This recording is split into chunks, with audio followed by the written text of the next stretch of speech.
Hi, Broadway Besties. Welcome to From the Mezzanine. I am your host, Lindsey Stone. I am beaming with excitement because I am bringing you an exclusive interview with Broadway's Grey Henson, Tony-nominated Grey Henson.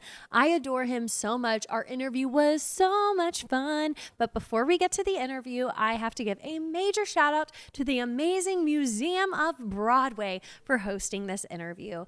As a Broadway fan myself, I have spent hours traversing the floors of the Museum of Broadway and learning something new, seeing a new costume, seeing a new exhibit every single time. It doesn't get old, and if you've come here before, I'd recommend coming again because currently they have a very cool exhibit, which is the Stages of Imagination, the iconic Broadway designs of David Corin's. Now, he was the Broadway designer for shows like Hamilton, Beetlejuice, The Who's Tommy. It's a very cool exhibit that is peeling back the curtain on the set design of these iconic shows. So thank you again, Museum of Broadway. And without further ado, let's get to the interview with Grey Henson.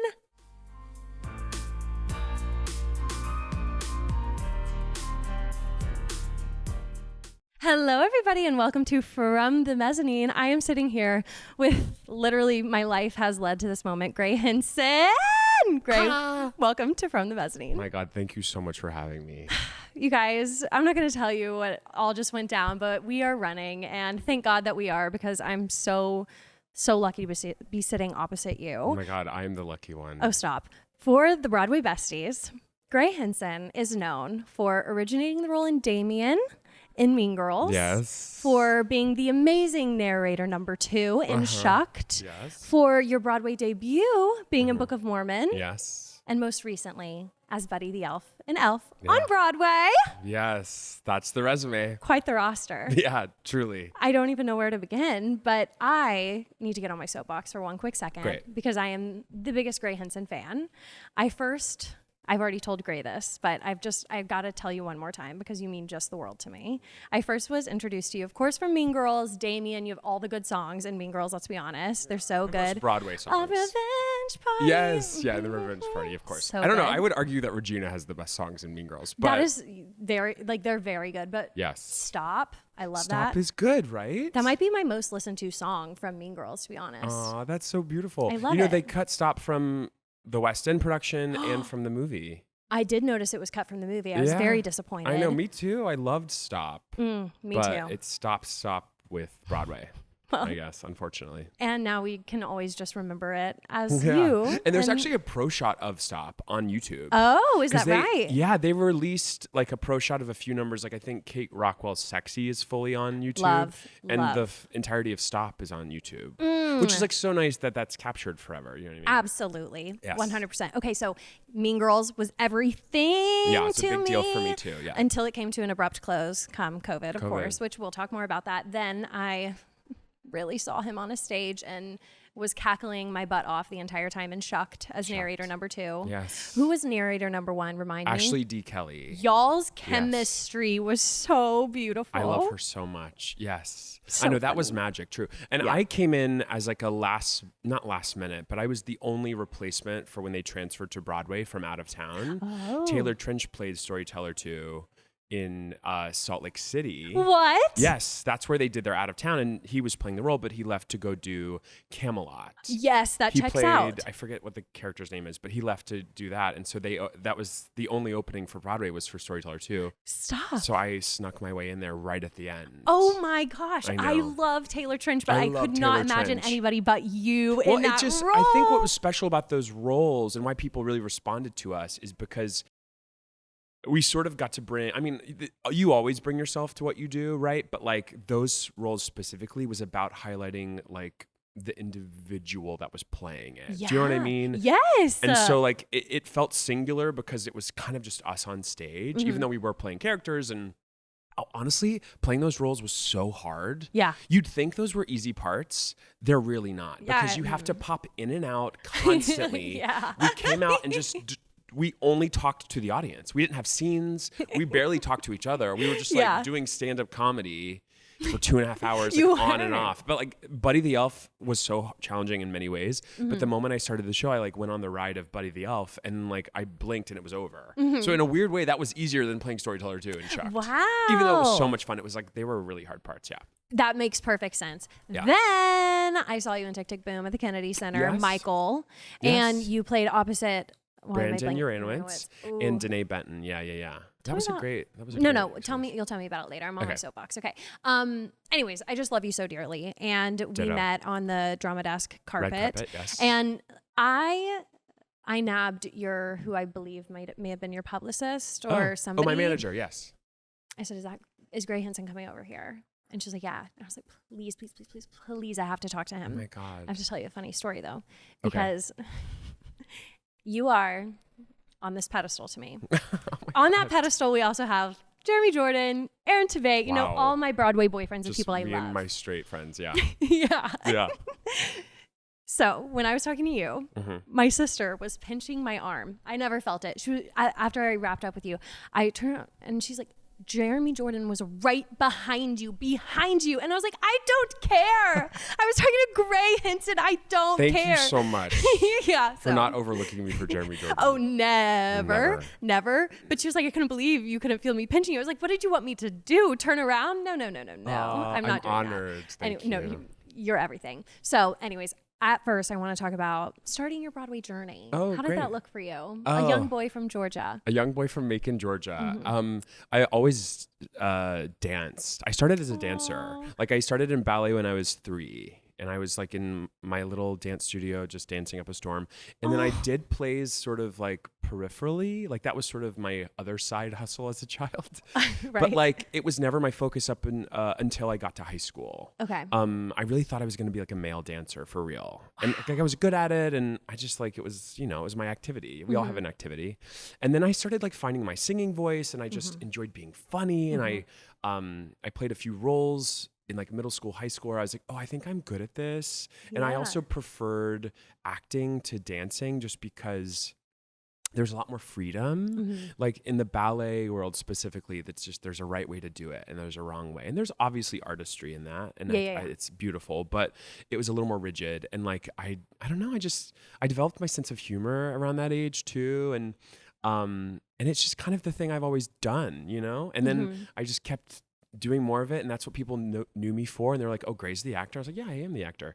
And then I got into a good school for it, and that's how my career has happened. You know, obviously I've put in work and I've like I've chosen it, but it was also something that just naturally like unfolded in a way. Do you know what I mean? Wow, I went to the right school, and then I got the Book of Mormon while I was in college. National tour first? It was opened the first national tour. Wow. Yes. Gavin Creel was our price, and that's how we met and became very, very close. And it was my first job. And so I was a senior at Carnegie Mellon. And my teacher who was doing our showcase, you know, these programs do showcases where you go to New York and LA and for casting directors and whatnot. And he was directing our showcase. He was like, you're so much like Rory O'Malley, who originated the role of Elder McKinley in the Book of Mormon. Wow. And he was a graduate of Carnegie Mellon as well, a few years before I got there. And the teacher was like, let me email Rory and see if they're like casting for his replacement or something. Wow. Let's just call him up. And it was the connection because of the school that got me that audition. And so they called me. I wasn't, I didn't have reps or anything. They called me into New York from Pittsburgh my senior year to audition for Elder McKinley on the first national tour. And I was in college mode. I was 21 and I was just like, so like, I wasn't jaded. I hadn't been like living in New York, pounding the pavement. I was like a fresh kid. So I went into that audition with so much confidence, more than I have now, honestly. Right. And it was just such a good fit. That part was such a fit for me. And so, I got the call that I booked that job when I was a senior at Carnegie. And we started rehearsals like a month after I graduated. The timing was unbelievable. And so I toured for 2 years with Book of Mormon, and then they transferred me to the Broadway company in the same role. Wow. And so I did it for 2 more years. So I played role for 4 years straight.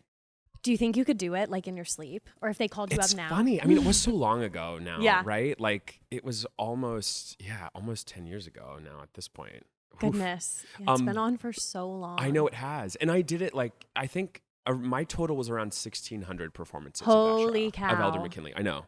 Wow. So could I do it? If I had like a day of rehearsal, I could probably do it. Jump back in. Yeah. It was so fun. That show was so much fun. That role was so much fun. It was a perfect like entry into the industry, I think. You know? Your story is very similar to J.J. Neiman. Oh, is it? Yes, Really? yes. That's right. He was in Mormon. Yes, we never did it right. at the same time. Yeah. Right after college, he jumped Yes. right into it. I believe, maybe no. I think he was directly on Broadway. Actually, now that I'm thinking about it, I don't think he went on national tour. That's the case for a lot of people in that show because it's a lot of young, Yes. and so it's a good first so job. funny. It's so fun. It was like, it was a perfect first job for sure. But at 4 years was too many years. Really, you were ready to move on. I could never do anything that long again. It was some people are cut out for that, but like a long run of something can be really brutal for your mental health mostly. Right, doing the same thing. We're just like creatively. Creatively, it's like we're not made to do that. Yeah, you know. yeah. I mean, and after a while, you're like, oh, I'm not challenging myself anymore, and I was so young. I was like, I have to go do other things. And when I stepped away from it, that's when Mean Girls emerged. Seriously, but like you have to make space for those things to come along, and so that's what I feel like happened perfectly. Yeah. So how did Mean Girls come to be? Casey Nicola directed, choreographed, also did Mormon, and when we were setting the tour, I got close with him, and so he knew me, and they were doing a reading of it. Actually, this is while I was in Mormon. They were doing a reading of it, and it was like really, really like a rough first draft of the first act. And so he was like, come read for Damian, for Tina Fey. Really? That soon? Yeah. And but he told us after that reading, and I was 26 at the time, 25, 26. He said, just so you know, when we actually bring this to Broadway, we're going to hire real teenagers to play all these parts. Yeah, right. And so I truly was like, oh, bummer, but I guess I get it. You know, and I was a big 30 Rock fan. I mean, I still am, but like huge Tina Fey fan. And so doing that reading, I was like, well, at least I got to meet her and like read for Damian. So cool. But then like a year later, I guess, is when they were actually bringing it. We were doing a lab of it before we went to DC, before it came to Broadway. And I auditioned. So it was sort of just in my world. I was, I had to like prove that I could do it. And then eventually, like, we were all in our 20s. Not that teenagers couldn't play those roles. Like Renee Rapp came in at 19 and she killed it. That's right. But I'm happy that it worked out in that way for me. And you still have so many lasting friendships. I see you running around with Erica Henningsen all the time. Yes, Erica and Kyle, I officiated their wedding. Oh, I didn't know that. Yes. That is so cute. I know. Well, Kyle and I went to college together. Oh. He was 2 years below me, and then we did Mormon together. And we shared a dressing room in Mean Girls. I know. And so Kyle's been a part of my life for a long time. And then obviously Erica was my Katie, and we got so close. And she's like a sister to me. She's like truly family, and they both are. But yeah, I officiated their wedding a couple years ago, and they're very dear friends of mine. A lot of those people are. We all keep in touch. Yeah. Okay, we're going to get back to Mean Girls, but I just kind of found a little loop-de-loop into what I need to talk to you about. Fabulous. Which is Girls5eva. Yes. Erica Henningsen is in it. Yes. Actually, okay, first question. Do you know why they didn't have the woman who she plays play her younger self? Do you know why? We were rewatching it, and I was like, wait, I love that it's Erica Henningsen, but why is it her? Well, I'm not exactly sure of the reason, but because I think that like maybe Paula Pell, who plays older Erica, I think it was maybe her decision not to. Okay. Because she had like white hair, and I don't know. I think that the flashbacks, they're supposed to be so young. Yes. I think that was maybe Paula's decision. Okay, interesting. Yeah. Love all of the Broadway people that are in this amazing show. If y'all have not watched Girls5eva.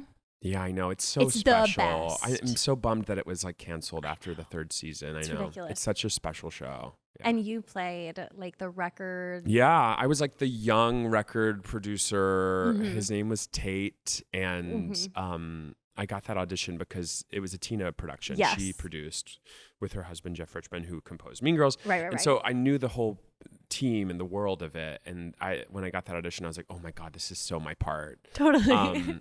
But I had to earn it, and it was so much fun. I mean, those 4 women in that show, hilarious. and all of my scenes were with them, and they were so welcoming and incredible. And it's interesting to pop to TV film from doing Broadway. They're so different. I mean, obviously acting is the same, but it's such a different environment and you have to really adapt quickly. And as a guest star on a TV show that's already up and running, you have to fit in so quickly. Sure. And so I was really anxious and nervous the whole time. And it was also out of the pandemic and we had been sort of idle for so long. And so I watched it like once, all of my stuff. And it's hard for me to watch, to be honest. Really? I was just like, ugh. Just because of that time? No, I just remember being nervous. I remember like being in my head and I was like, I wanted to do so well. And I think it was probably fine, but I want to do more of that. That's the thing. It's like, you just have to like I told you, I did Mormon for 4 years. Like I've been on stage so much. I just don't have as many hours on a set. So it's a different world, and luckily you had so many Broadway icons to be alongside gosh, who you probably already were pretty familiar with. Yeah. Well, I had known Sarah, and Busy came to see Mean Girls a bunch. Yeah, of because course. she and Tina were friends, and Renee I knew of, but I'd never met her. And Renee also went to Carnegie Mellon. Oh. Yeah. Whenever I see an alumni, it's always,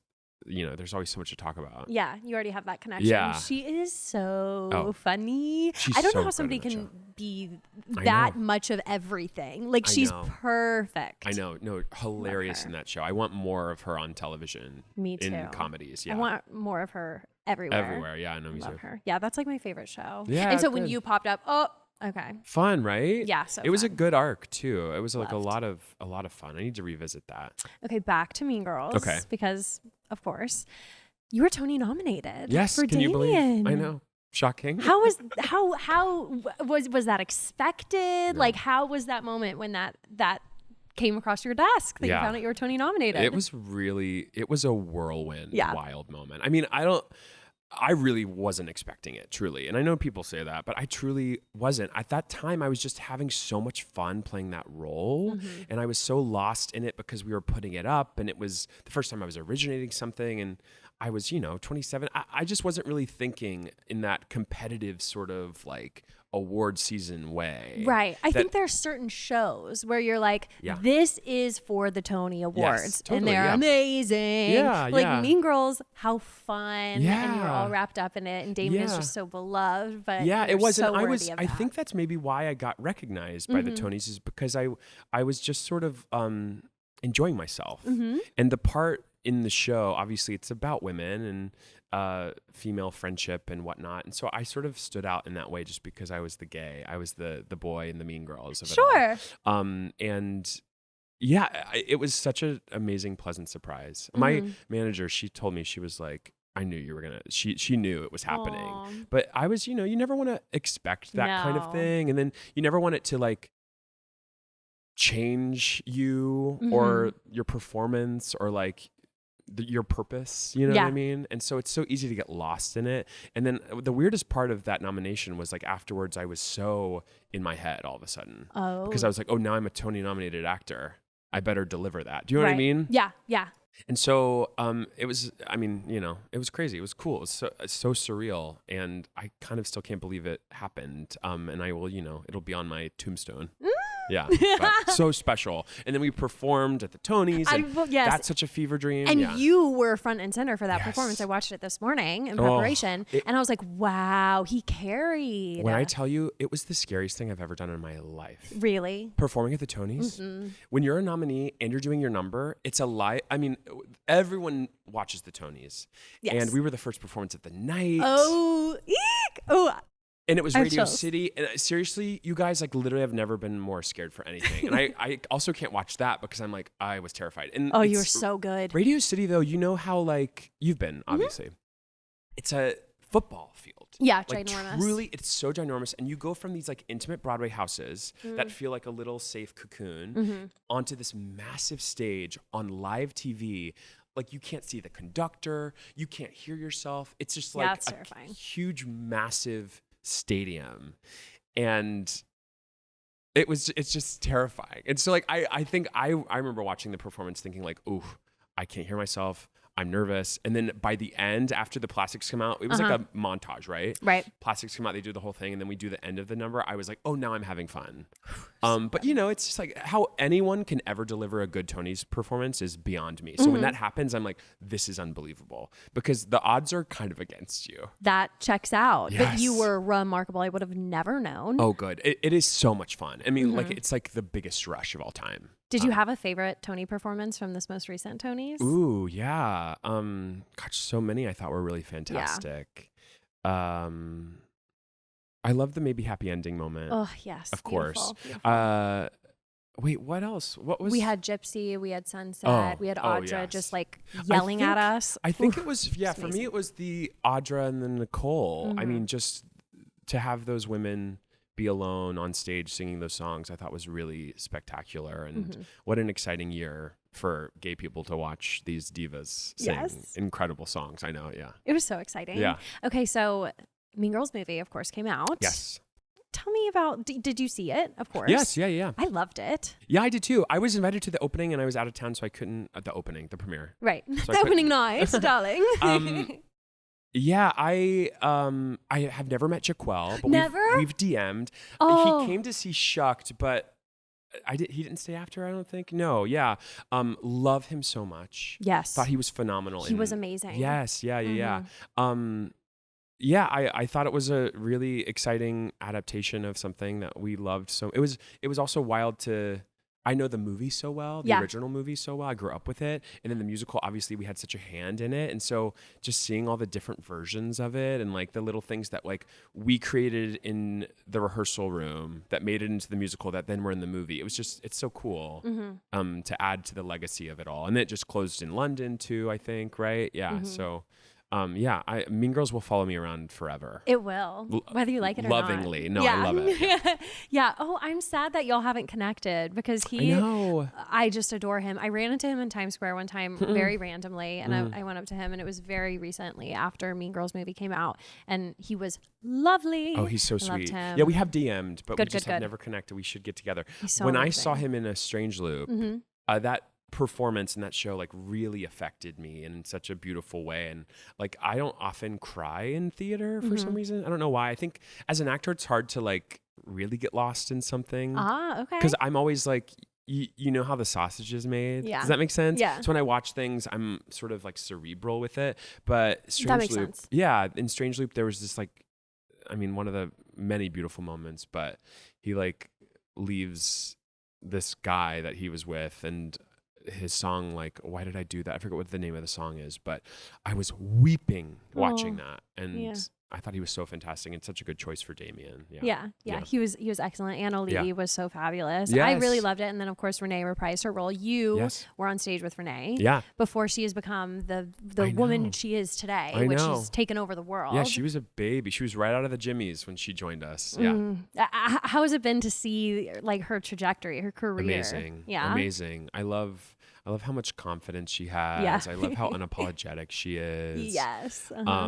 No, she was that way when she joined. Really? She was so cool and just down to earth and like mature for her age. Yeah, were you surprised? And she was only 19? Totally. I mean, I remember thinking that I could never do what she's doing, to play Regina George at 19 on Broadway. But then I told you about my audition for Mormon. Like there's some sort of like youthful confidence that everyone has at that age. Definitely. That like as you get older and you develop more neuroses, I think it's just harder to believe in yourself, unfortunately. Yeah.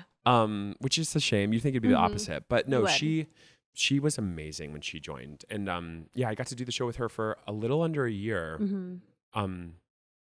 And then Sabrina Carpenter obviously came in too. But you weren't in it at that time, were you? She was rehearsing with us. So we were all leaving together. It was like me and Erica, Kate Rockwell. We're all leaving at the same time, and Barrett. And so they were rehearsing. My friend Chad Burris was replacing me as Damian. And then Sabrina was there rehearsing, and you know, she was a Disney star like after my time. Yes. And so I didn't really know of her, and then she was so cool too and so incredible. And then they got to do, I think, 3 performances of the new cast before COVID shut it down, and it never reopened. That's like my favorite lore. It's crazy. Love it. And they like, you know, Sabrina and Renee shared a dressing room, and now they're both like mega pop stars. It's so cool. It is so wild. And yes, so cool. And I'm bummed they didn't get to do a longer run of that show. Yeah. Me too. Yeah. The fact that it never came back, I know. It's just wrong. I know. It's so wrong. Renee had already done it, and then she got to do the movie, and I think, but for Sabrina, like, she was so excited to be on Broadway, and she was phenomenal from what I hear. I didn't get to see it, but right. Yeah. I'm sure that she was. And for her to take on Katie, that's really such big a hard shoes role. to fill. I know. Do you know if she was supposed to do it for like a limited engagement or was she I don't set know. in the role? I'm curious. I'm Because that wouldn't sure- happen today, you know, for somebody to Right. take on the lead role as a stunt cast. I feel like you don't see that. No. But she really delivered, I think. Yeah. Because, yeah. you know, sometimes, but that's a hard part to stunt cast because she's on stage the whole time. Yeah, that's what I'm saying. Yes, yeah. Like you would think she would have been like I think she was smaller. committed to doing it for a while. Yeah. And it's fun to think about where her career would have been or like how it would have changed Totally. if she would have been able to see but her like run through. she Like maybe- would she have become the pop diva she is or would she have That's got a bit great by question. the Broadway bug? I know, you're so right. I mean, she would not, her life would not have unfolded the way it has. Yeah. Point blank. I mean, not in a good or bad way, but Right. the reason that all of that happened and what's happened to her now and this music that's so incredible that's So come out, good. it would not have happened that way Right. if the pandemic had never shut down Mean Girls the It's musical. crazy. Yeah. I mean, a lot of things would have changed if COVID never happened. Totally. But let's not get onto go that. there. Okay, so I think we should play our game Great. here. It is finish that Grey Henson musical lyric. Ooh. Are you ready? I'm nervous. Okay. First one. I'm not going to tell you what musical or song. Okay. Unless you need it. And then Okay. I can. Okay. Number 1. 4 whole weeks I trolled and dissed her. Then I found out she was his sister.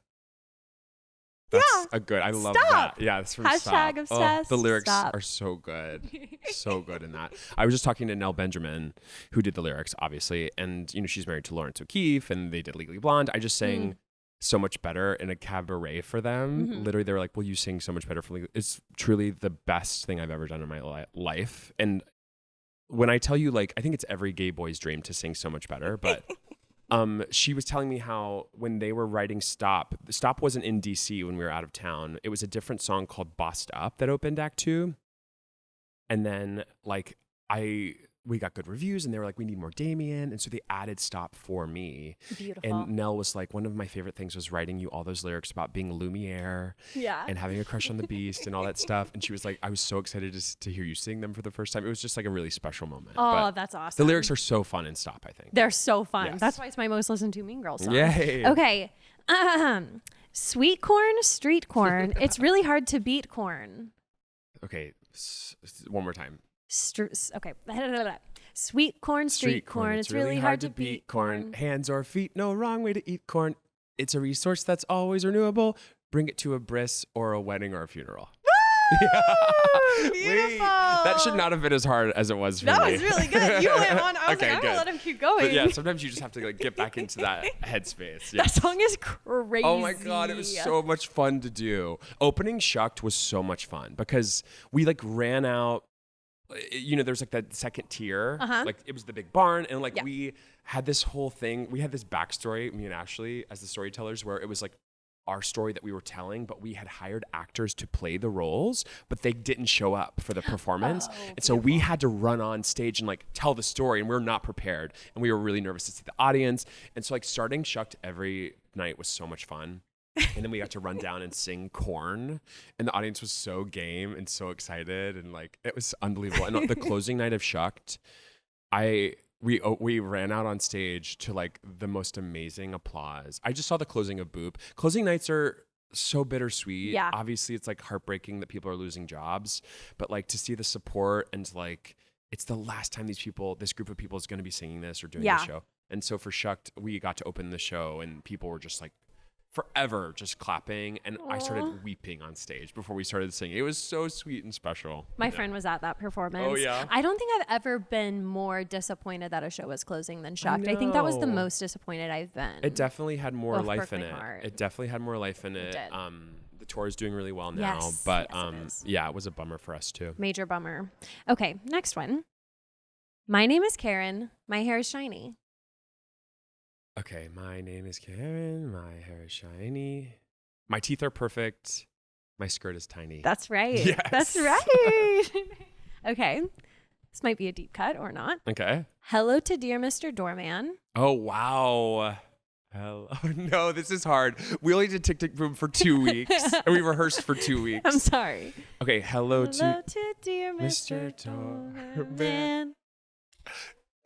Captain Kangaroo? Who looks like Captain Kangaroo? Oh my God, this is so bad. I have not thought of these lyrics since that.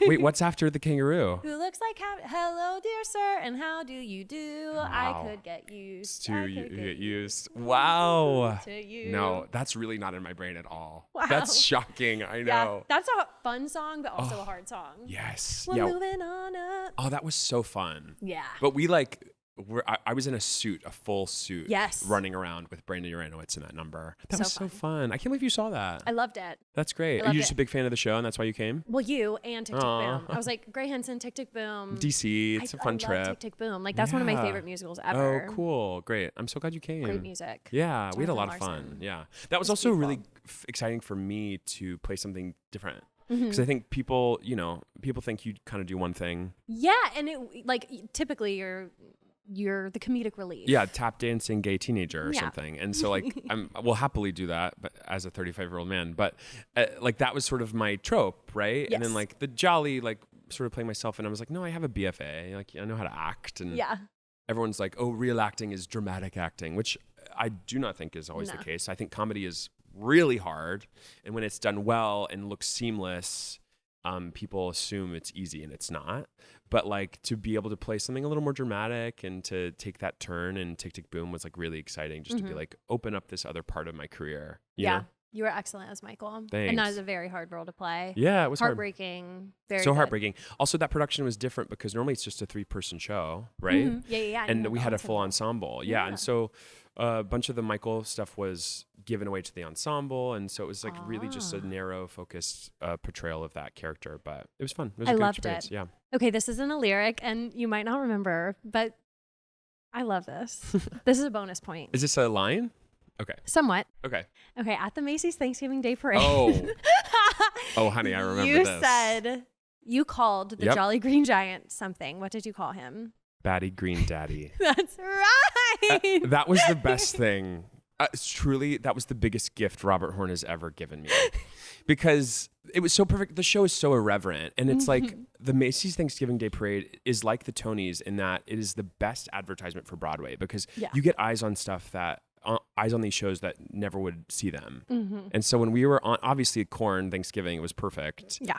And we were with the Jolly Green Giant float. Yeah. And so, and he's like this muscular big man and It's Batty Green Daddy. Batty Green Daddy. When I perfect. read those lines, and then the moment we finished, because it's live, right? We get on the bus and we all go on like, Twitter and online and whatever. And we're just like, Googling Batty Green Daddy, and the internet blew up. They're like, what did he just call him? And people were so mad. Like Middle America. Middle America was like, yes, okay, valid. Not in my house. Yeah. It's This Thanksgiving gay guy. Day.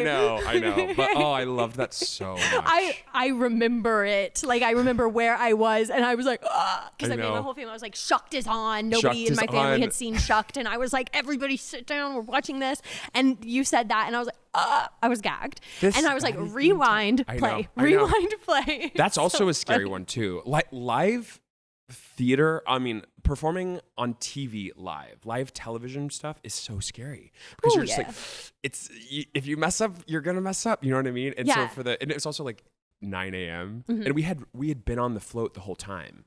The whole company, the principal company, we were on the float the entire parade. Wow. Jumped off to do this performance, and like there's a teleprompter, and like I'm like saying Batty Green Daddy in front of everyone. It's such a rush. There's nothing like it, but so scary. Oh, you made an impact. It was amazing. I'm so happy. I loved it. Okay, well that's our game. Yay. And I think did well. You really got every single one. Nice. So great. And the bonus point. No, amazing. actually, Tick Tick Boom could have been better, but it's okay. No, it was good. It was good. We left off at Mean Girls. Yeah. So now we're on to Shucked. Shucked, yeah. You told us a little bit about how you fell into that role. Yeah. You did do the off-Broadway. No, you said Taylor Trench. Taylor Trench played the role, yes. And they did it in Utah. And then, yeah. That's so interesting. That's an interesting venue. Oh, sure. Yeah, I guess right? so. Like I feel like it's typically Chicago, DC, Yeah. Utah. I don't know why that happened. happened that way. Mike Bosner is the producer of Shucked, and he made so many amazing decisions. And he's the reason that show really floated in a way that I don't think people expected it to. And he sold it so beautifully. And so I don't know. Yeah, I think it was, sort of middle America, corn-fed in a way, I guess, is Yeah, Utah. I knew it was going to do great on tour too. I was Totally. like, this is Oh my gosh, perfect it's a show to perfect go on touring tour. show. Yeah. Mm-hmm. But yeah, no, I wasn't there for Utah. You know, they always out of town, and you always work out so many kinks. Yeah. And Shucked specifically had been kicked around for like a decade. It was called Moonshine at one point. It was called Hee Haw at one point. I like that. Yeah. But that would have gotten it mixed up with that old TV show. Well, it was sort of inspired by that. And so it was like the Hee Haw musical. Oh. And then you cut ties with Hee Haw, and then it was more about Moonshine, about Lulu's whiskey, and then they were like, and at some point they were like, let's focus on corn being this thing and this sort of idol for them, and genius. Yeah. That is genius that I do not have. I wouldn't ever think let's focus on corn, sure but that you was would. like because it created so much intrigue. Totally. Like, I know, what just is the this? symbol of that. And everyone's like, what? The Yeah. corn musical? That's what I felt. When I got the audition, and I'm friends with Taylor, and so I texted Taylor, I was like, what's going on? What's the show about? Yeah. He's like, it's so special. You just have to go in. You're going to be great at it. I love that. And the audition was like, the storyteller sides are like a bunch of random jokes. And like, we played like the Pilgrims at one point. And it was just this really sort of jumble scenes. And I couldn't really make sense of it. And it wasn't until I went into the audition for Jack O'Brien and Robert Horn and Mike Bosner, where for the first time I was like saying these lines and people were laughing at them. I was like, oh, this is magic. Because when I was like learning them in my apartment, I was like, I don't know about this, you guys, the corn musical. And the moment I auditioned and I heard them light up with how I interpreted it, I was like, oh, this is genius. And then the first preview audience or invited dress we had at the Nederlander was just like electric. And I was like, oh my God, this show sails with an audience, especially our roles, because we're doing stand-up. Yeah. I loved the stand-up element of it. There were so many comedic elements. I was like roaring with laughter the entire time. Gorgeous music and too. the music was amazing. Yeah. Like what a beautiful score and completely original. And country music, I think, is just the perfect, Broadway's the perfect place for country music. What is happening though? Because there's so much country music right now. Well, it's so narrative. You think about country music, it's so theatrical. Yeah. It's That's like, it. I'm telling a story, it's like, that is what theater is. And so it's like, they go hand in hand. It makes so much sense to me. Like the Dixie Chicks, the Chicks musicals coming out, I think, right? Isn't that happening? Yeah, there is in a the Chicks works? musical. Yeah. I love it. And a Lorna Luft musical coming out. No, not really? Lorna Luft. Not Lorna Luft. Lorna Luft, the daughter of Judy Garland. Yeah. No. It's another LL. Well, Dolly's Dolly's coming. musical, of course. Sutton Foster is playing her. It's in workshops. Oh, interesting. Oh, goodness. I'll have to. I think I'll have to look it I up. might know who you're talking about. Yeah, I forget. Anyways. Country music. You just solved that for me because I have been pondering why we have narrative. so much country on Broadway because of being from the South Yes, myself and you as well. Yeah. I'm like, this is weird. Like, why is there so much Southern Yeah. interpretation on It's just Broadway? good storytelling. But that makes perfect sense. Totally. Yeah. Wow. Not that I'm mad about it. I really enjoy it. I know, me too. I like all of the country musicals. Yeah. Shout out Dead Outlaw. Yes. R.I.P. I loved that show. Yeah, I did too. I with loved that. Andrew Durand. Yes. Shucked fame. Amazing. What is one of your favorite memories from being in Shucked? Great question. We've already talked about Batty Green Daddy. That truly is up there for me. I love that. I'm so glad because I was like, this might be too niche for him. No, like are you maybe this was kidding? like a blip on his radar. No, that was a huge highlight. I love that. The whole company was really a highlight. I took away so many friends from that show. It was a real, that show was like the little engine that could. It felt like in the beginning, and then obviously it became this mega hit. The only thing really now I ever get stopped to when a fan sees me somewhere, they talk about Shucked. Aww. Also, I did some concert at Carnegie Hall with Jennifer Holliday randomly a year ago, and she came up to me backstage. She was like, I loved you in Shucked. Like, the power of Shucked is great. Yeah. And so, but yeah, the community of people backstage. The Nederlander is such a small little theater. Ooh, really? Yeah. Oh. Yeah. Yes. Like, backstage is like crammed and tiny, and like that's where Rent was forever. There's so much good energy there, but it's like we were all on top of each other. So it felt like a dorm room. Aww. It felt like a college campus. How fun. And so, there were a lot of you. That was a really big cast. It was. Yeah. They do big shows in that theater. Yeah. Tommy was a bigger cast than us, I think. Oh, wow. But yeah, it was just like a really good community. And that's what the whole show was about community. And family and stuff. So it was the whole experience was so beautiful. I'm so happy I got to do that show. As an audience member, you certainly felt that sense of community and like you just felt like easily connected and the characters were so well rounded. I think so too. Definitely go and see it on a national tour, you guys, if you have the opportunity. It is so funny. You will have so much fun. I would say you could pretty much bring anybody to it. Yeah. Right? Yes. It is. People, I think, a lot of people, we would sense people coming in not wanting to laugh at the jokes because they're so silly and stupid, and they're like dad jokes, like they're corny jokes, right? And corny. so I would always hear an audience like resist, not want to, like I'm smarter than this show. But the moment you sort of let those walls down and you just like go on the ride and like accept that this is the type of humor the show exists in, people just like have so much fun. It's such a good departure. It is like such a good escape show. Yeah. Oh, that's so interesting because that's exactly my humor type. Like the stupider the better for me. Yeah, like I think so too. love to go there. Yes. Like don't make me think for your joke. Like I know. Let me just laugh. Well, some of them are kind of brainy though, because you're like, wait. Some of those jokes are a little complicated. Yeah. It took me a second to get a couple of them. I wish it would come back to Broadway. I know. Anyways, okay, next up we have Buddy the Elf. Yes. Which I didn't get to see. And I am regretting it. It was a limited run. Yeah, no, it's fine. It hurts me. And I would have loved to see you in that role. It was so much fun. Yeah, give us like a little screenshot of like your experience. Yeah. Well, I Elf. of course know the movie so well. Everyone does. Love the movie. And it's similar to Damian and Mean Girls. I was really scared to take on something that is so beloved. And people know Will Ferrell's performance like top to bottom, right? Like 100%. every like sound he made, every movement. And I know it. It's the same with Damian. And Damian has so many iconic moments in that movie. And I was just like, oh my God, I don't want to try to like recreate this. And so the trick to doing that is just making it your own and forgetting about what that person did and let it be inspired. But also it's a musical, right? And so we're singing and dancing, so it's not going to be the same. I had never seen Elf. I guess I still have never seen Elf. But I'd never seen on the Broadway stage. I've never seen the musical. Gotcha. In any way. But I was familiar with a lot of the music. Right. And Matt and Chad, who wrote it, I think are so smart and genius. And then as I was learning the material, I mean, it's a really incredible story and script, and the adaptation is so strong. And it's like a classic, like coming of age, a fish out of water story, and it's one of those parts where like I didn't really even think much about it, but I was like, oh, this is the most perfect role for me ever. It was one of those moments where like I know that as an actor I'm a very like specific person. Like I don't fit into a lot of boxes. Like I know I can do certain things, but like when I'm right for something, I'm really right for it. And Buddy the Elf was just like the perfect role for me. And I was really aware of that. So the fact that I was the right age when it was coming back, and it had been on Broadway, I think maybe 12 years ago.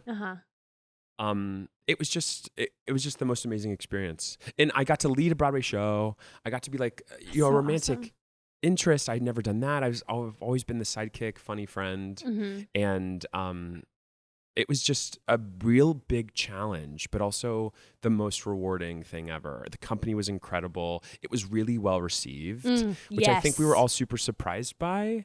Yeah, I was because I was like, oh, it's Elf on Broadway. Yes, it'll be amazing with tourists. But everybody was telling me how amazing the cast was. And I was like, oh, well, of course, I assumed they would be outstanding. Well, yeah, but it's a revival of a Christmas show. Yeah, so it so easily could have been like, who cares? But it was not that. Really special group of people. And we took it really seriously. Right. I mean, those type of shows you have to. And the director, Philip William McKinley, it was like, he treated it like Shakespeare. And that's what Jack O'Brien did with Shucked too. You have to. And these things that so easily are written off as fluff have so much like, weight to them. And Buddy's journey is like really crazy when you think about it. Yeah, like, definitely. The roller coaster ride of doing that show was just, and I got to it was like, I called it Special Skills, the musical for me. I got to do everything. I sang at the top of my range. I danced. There were some dramatic scenes. There's so much comedy, which I love doing. And people love that show. People love that story. So it was a dream. It was so much fun. I'm so happy I got to play it. I'm lying awake at night regretting that I never got to see you in it, but we'll it's find okay. some slime tutorials. Yeah. Sure, okay. Definitely. I'll look for those. Okay. So I think we should do our listener questions at the Broadway Besties. Yay. I lovingly call them. Hey, submitted besties. for you. Great. So first question: Do you eat more or less corn since doing Shucked? About the same amount. Yeah. It's the same coming in, going out. Okay. What book do you think should be turned into a musical? Ooh, really good question. Book? Oh, Song of Achilles. Oh, I don't know it. You haven't read Song of Achilles? No. Oof. It's this beautiful, like, queer Greek novel. That would be a really good musical, actually, now that I'm thinking of it. Yeah. Okay. I don't think I would be in it because I think they're both, like, young and hot, but you know Okay. All right. I'll maybe read that. you have if to. you It's think- so really? beautiful. Yes. Okay. Yeah. Okay. It's like a love story. It's romantic. Yeah. Okay. I don't really read romance, but Oh, really? if you, Well, I if mean, you know, say it's- it'll be a good musical, yeah. then I'll like paint the picture in my head while I'm reading it. Yes. People love that book. Yes. Okay, cool. What advice do you have to high schoolers who want to start a career on Broadway? I think that, like, for me, it's a really challenging competitive career, and so I'm glad that nobody ever really told me that, because I think I would have been scared of it. And so I think for high schoolers, I always say, like, if it's the thing that you do and it's all you see yourself doing, you just have to keep doing it, and then it will happen. It's not for the weak of heart, right? It's like it can be very challenging to be a professional actor, but I think that like when I was telling you my whole story, it's like it's just the thing I always did. So I kept doing it. Yeah. And so I think that's kind of the secret to it. You know what I mean? Someone once said, if there's anything else you can think of doing, you should do that. Who said that? Well, I mean, remember I know, hearing that. Have you seen the Chorus Line documentary? Oh, yeah, it's probably Yes. that. Yeah. Jessica says it. She was like, if you have something to fall back on, you'll fall back. Sure. Right. Yeah, but I don't know. There's no one right way to have a career in this industry. You don't have to go to a specific school. Some people have been on Broadway, have never gone to college for it. It's just everyone has their own path, and so you just have to, like, forge your own. It's very good advice. Yeah. What would you recommend everyone go and see on Broadway right now? Ooh, great question.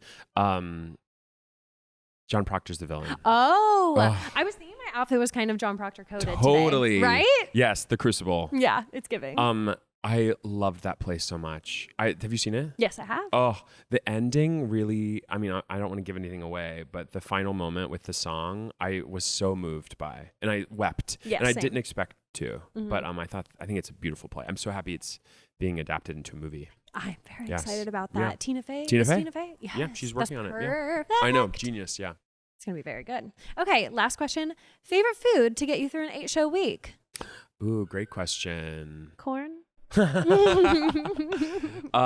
corn. No, I love sushi for a show. Ooh, yum. Like, it's like you get the rice to fill you up, but it's not too filling. I do a lot of sushi before performances. That's the Love. hardest thing too. People don't understand knowing how to eat and when to eat before you perform, especially a role like Buddy. It's just like, when do I eat so I'm like satiated, but I'm not like puking? It's so hard. Yeah. And sushi's the one. I feel like that is a little sketch, but yeah, sometimes you just have to get good sushi. Okay, I hear you. Yeah. All right, let's round out the episode with Grey Henson, my icon, with some rapid fire questions. Are you ready? Yes. You're supposed to go quick, but if you have to think about it, it's fine. No, I'll try to Ready? go quick. Yeah. Go to singing in the shower song. Listen from the Dreamgirls movie. Give us a taste. I don't know why I always think this in the shower. It always comes to my head. Listen to the song here in my heart, a melody that starts but can't. I don't really even know the lyrics. Ooh, that's so beautiful.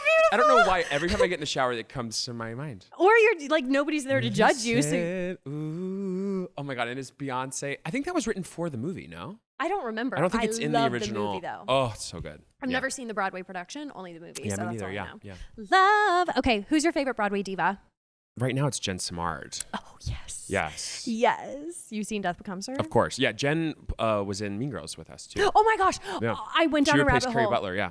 I saw those recently. And then she was also in Girls5eva. Yes. And when I watched Girls5eva, I had no idea who she was at the time. Oh, right. And then we just started rewatching it, and I was like, that's Jen Simard. I was shook. She's a legend. Yeah. Amazing. Yes. I love that answer. Okay. Yeah. Of your Broadway roles, which would you love to reprise? Great question. I would like to revisit Elder McKinley, I think, now, because I was so young when I did it, you know? Wow. But yeah, and also I would love to do Buddy again. Wow. I think I've got a few more buddies in me because it's hard, but like it's a limited run, so I want to do it again. Yeah. Give the people what they want. Do it again, please, so I can come and see. Yes. Okay, Kiss, Marry, Kill, Regina, Gretchen, or Karen. The characters, not the actresses. Of course, the characters, yeah. kill Regina. Yeah. She's too powerful. Yeah. Kiss Gretchen because she needs love. Mm-hmm. And marry Karen. Beautiful. Because Karen and Damian had a really deep connection too. We had a friendship. Oh, beautiful. Like in Stop, she came out in the middle of Stop. Sorry, this is rapid fire. Oh, yes. Okay. Yes. Yes. I was like, I don't remember. Yes. Okay. I do remember. No, but Karen would be so much fun to live with your whole life and be Yeah, married to, I think. absolutely. Yeah. Very fun. Okay. Who would you want to be besties with? Buddy the Elf, Damian, or narrator number 2? Or is it storyteller number 2? Storyteller. Why did I think I it's mean, narrator? he's a narrator. Okay. Go. Who I want to be besties with? Yeah. Besties. Oh, I feel like Buddy would be so exhausting after a while. Damian probably is the best because he's like, Damian is very much like he sees everything and has like a very like sardonic sense of humor, and he's just kind of over it, which is sort of my vibe too. Yeah. Do you feel like you're most similar to him? Yeah. Like an older Damian would be my best friend, I think. I love that. Yeah. What is the first show you ever did? Ever? Yeah. Peter Pan, I was a lost boy. Oh. Yes. How sweet. I know, it was really sweet. I can picture that. Yeah. Your Instagram profile is like you as a little baby. I know, isn't that crazy? Yeah, it's cute? so cute. I know. I can see that. I'm wearing like this T-shirt that my mom could not take off me. She had to take off. She had to wash it. She had to take it off me when I was asleep. It was like a Halloween T-shirt. I wore it like year round for like 2 years straight. Oh, okay. I was obsessed with it for some reason, and that's like that little gold shirt you can see in the picture. That's really precious. Now you have the inside scoop. Yeah. Okay, what's your best theater hot take? I feel like Mm. you've given us a lot of good ones. Yeah, I have given some good ones, but my best theater hot take, I just think that you can't judge a performance by a video you see online. I think that's a really big, important thing to remember because I do it. I look at something that I see a clip posted of anything, and you're just like, oh, I can't really, I don't like this, or I don't like what they're doing there. Until you see that person live in the medium it's meant to be seen in, you can't really judge it. I could not agree with you more. Yeah. Because I think there's something about an iPhone video that's being taken at an angle so nobody can see. Yeah. It does not capture the audio quality. No. It just doesn't. Yeah, like, it does not. it's all of it. I mean, I get the power of bootlegs, and it's about getting it out there, and you can see clips of people that you would never see. I get it. Like I'm fine with it, but you have to always watch it through the lens of knowing that it's not meant to be seen through this lens, you know? I fully agree with you there.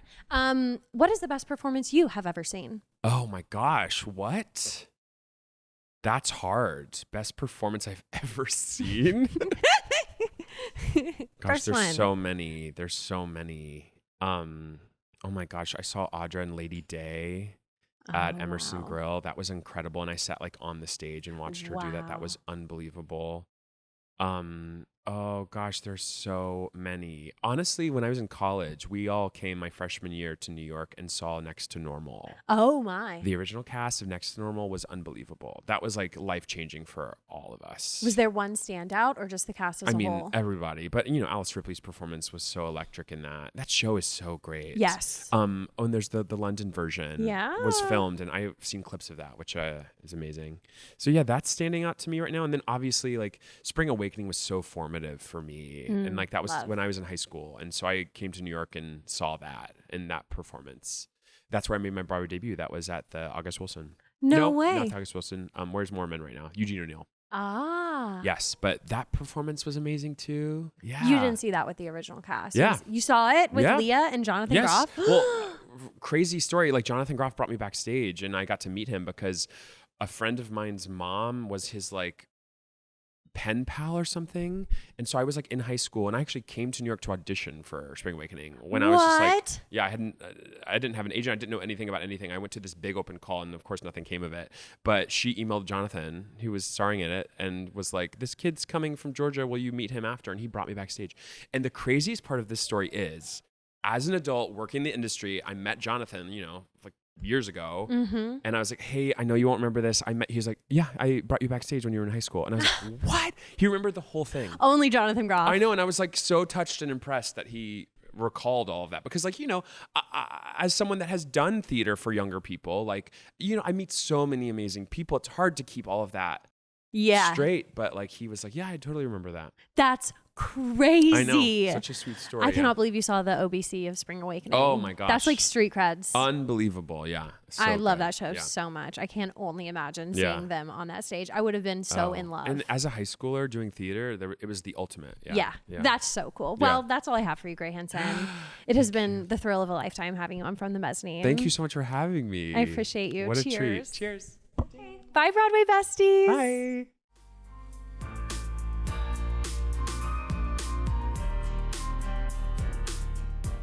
Thank you guys so much for listening to this interview with Grey Henson. It was so amazing. One more thank you and shout out to the amazing Museum of Broadway for hosting. And while you're here, make sure that you're subscribed on YouTube at From the Mezzanine Broadway. Comment down below what you thought of this interview. Give a shout out to Grey Henson and let me know what your favorite role is that Grey Henson has played on Broadway. You can find all things From the Mezzanine at FromTheMezzanine.com, and you can follow me on Instagram and TikTok at From the Mezzanine Broadway. Thank you, Broadway Besties, for joining me, and I'll see y'all next Tuesday. Bye!